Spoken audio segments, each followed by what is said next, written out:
What's cracking, guys? Bruce Matson here, your host show of Metric Scout Fantasy Football. And today we're going to be going over the rookie rankings from KeepTradeCut.com. If you haven't used that site before, this site is a crowdsourced site that asks you some questions off the rip. You answer them, and those answers derive their values for their rankings, their player values, and whatever else they use them for.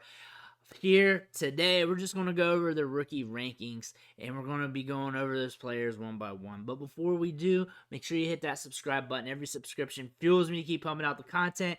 It fuels me to keep giving you this top-notch rookie draft advice.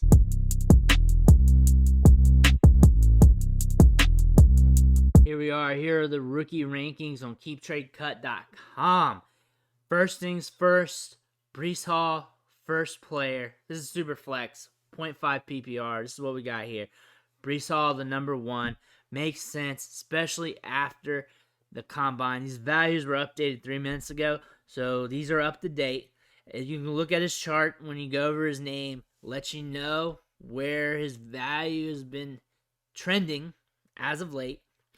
Malik Willis, 102, makes a lot of sense. He'd be the top quarterback, one of the top picks in Superflex, considering he's a top-tier quarterback. Next player, Treylon Burks. By many, he was considered the top wide receiver going into the combine. Now, people got him mixed in. So, we're seeing his, if you look at his chart here real quick there, that is pulled up there. It's decreased a little, not much. And Garrett Wilson right behind him. Those two guys are regarded as the 101, 1-2, as in for the wide receivers. Drake London, he's also getting in the mix for a lot of people for the wide receiver one as of late. That's completely understandable. First round pick, high-end draft capital, high-end production last year. Him, Wilson, Burks, those guys are going to be mixed in until we figure out landing spots. Kenneth Walker's got a jump here in value, as you've seen over the last few days, mainly due to the combine. He was falling a little farther in drafts, maybe like the back half of the first round in Superflex. 6th spot here, it's very palatable. Zay Spiller right behind him. As you can see on his little value trail, since he didn't run at the combine, he took a little bit of a hit. Jameson Williams at 8. This is where we usually see him get selected in drafts. Usually 3 running backs are off the board. The other 3 receivers are off the board. Maybe somebody else, and then him. That's usually where he goes on average. Chris Alave at 9. Usually in this spot in drafts, seen a little bit of bump in value due to the combine, due to him running well there. Kenny Pickett. Of course, we're going to be getting 2 quarterbacks here in the back half of the first round, or top 10, top 12 of these rankings due to it being super flex. George Pickens is holding good value here among the consensus. Would I take him higher than the quarterbacks? Maybe, maybe not. But that's a good price. I like George Pickens a lot. Still on the Pickens train. Sam Howell, another good price tag. You're talking about early second round now, if this was a draft. Jahan Dotson, holding steady on value. Not the greatest combine, not the greatest, but draft capital might be there, and we're hitching our wagon to that. That's what it looks like. David Bell dropped. You can tell by the value trail there. He was being valued a lot higher just a few weeks ago, right before March, and now it's slowly going downhill. You would expect that after the combine, people overreacting. Desmond Ridder, big time increase. As you can tell from my Konami code video the other day, him running that 4.5 something 40, it's going to increase his value. I do not expect him to fall in drafts anymore. I expect him to slowly keep trending upward. Sky Moore, same thing. Good combine, slot receiver, good production, very smooth. I'm targeting him in the second round too in a lot of drafts. Depending on draft capital, it sounds like he's going to be getting the draft capital, but we don't know for sure. But at least people are projecting it as that. Rachaad White had a good combine, and we're seeing him fall in the value trail. Actually, this site was valuing him a lot higher, which some places were. Good receiving chops. Remember, decent combine numbers. I think one thing that's probably getting into the markets is there's some people out there who are more into the actual big draft, talking about him being like a mid to late round pick, more likely a backup than a starter, but we'll see. Kyron Williams, let's see his value trail. Not as bad as Rachaad White's, but that combine doesn't help. Him being 19th player off the board, once you're around 19-20 range, it's really just, you're taking stabs at random dudes. Kyron Williams, again, poor combine. Good receiving metrics, good blocking tape, has some good runs on his profile. It's not like he's straight trash. I mean, this could be the value of the draft, him at 19-20. We don't know. I'm not completely out. I want him at a discount, and I kind of want him cheaper than 19.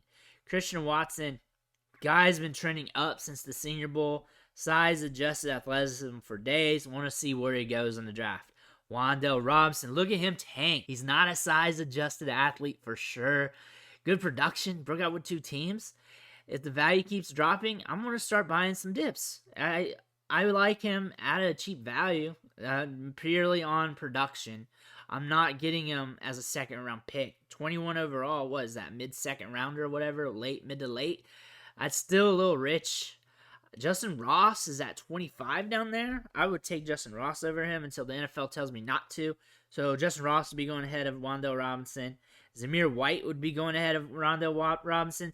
Zamir White and Justin Ross, those 2 guys are at a mega discount here. I think John Mechie, he's going to get some draft capital. There's just so much Alabama buzz with him.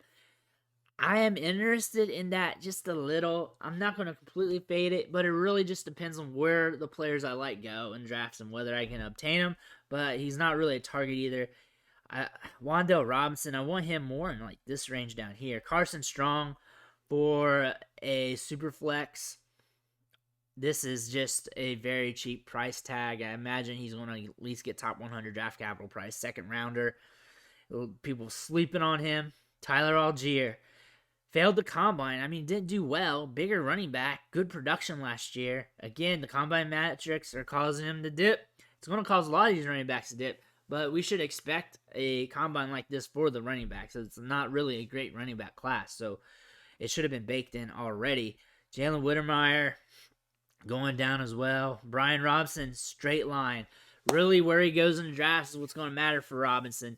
If he gets good draft capital, gets to a team where it looks like he's going to be a usable option early in his career, that value's going up. Alabama tax, NFL teams pay that in Alabama tax. Good size, good footwork, moves laterally well. He could be a surprise in the draft. Jalen Tolbert, I like him as a prospect. I'm not projecting him to hit, but I like him. I'll take some stabs at him. His value's dropping, and that's cool. I'll take him and buy some depths. I like Jerome Ford as well. Good price tag here at 33 overall. You can tell his price tag here, his value trend line is holding steady. Alec Pierce, even with the good combine, it's not like he's jumping up too high. I'm not really buying in on that unless he falls even further in the draft. Kevin Harris, fan of the show from you guys. Value is trending down on him. I'm trending more up towards him, actually, than down. He did some good things at the combine, has good size. Again, just like everybody else in this area of the draft, you just want to see where he goes. Especially for running backs, draft capital is a key driver. Moving on down here, there's some other dudes. Brock Purdy, get out of here. Jaron Ely is a guy that we need to be thinking about. 4th rounder, I'll dance with that. Sincere McCormick, I'll dance with that in the 4th round. Jeremy Ruckert, I think his trend line is going to go up. I think he's going to get decent draft capital, may even fall to a decent situation, and that could allow him to go up, especially for a tight end. Terry Drummond, he's almost old enough to collect Social Security. Romeo Dowds is being a little bit overvalued compared to the tape. Abram Smith, I want to see what he runs like. He shows some decent stuff on tape. Had a good year last year, over 1,600 yards. Bam Knight, another favorite target of mine. I also like Pierre Strong. A lot of interesting prospects here late. Letty Brown really failed the combine. Did not look good. C.J. Verdell, Kevin Austin, Keontae Ingram, Slade Bolden ends this thing. But there are some values here in the 40-50 range that I'd be targeting. Jeremy Ruckert, I think he's going to have a value increase. Guys, I'm back in on the Kevin Harris train. I'm back in on that. I feel like if he goes to the right spot, we could be getting something. I feel like he's a good value. 38, I think in a lot of drafts, a lot of mock drafts I'm in, he's going cheaper than 38, maybe like 50s. Kevin Harris has been a value. I think Calvin Austin here, overdrafted, overvalued, mainly due to the speed. But let me know in the comments what you think about these rankings. Do you use this site or not? I'm going to be going over some of their Dynasty rankings and stuff on some future videos. Just more content, more things for us to go over. But I want to thank you for watching the show, sticking with me. Make sure you hit that subscribe button on the way out. Every subscription matters. Fuels me keep going over this content. Fuels me keep watching tape, the metrics, and everything else. Again, I want to thank you, and I'll catch you next time.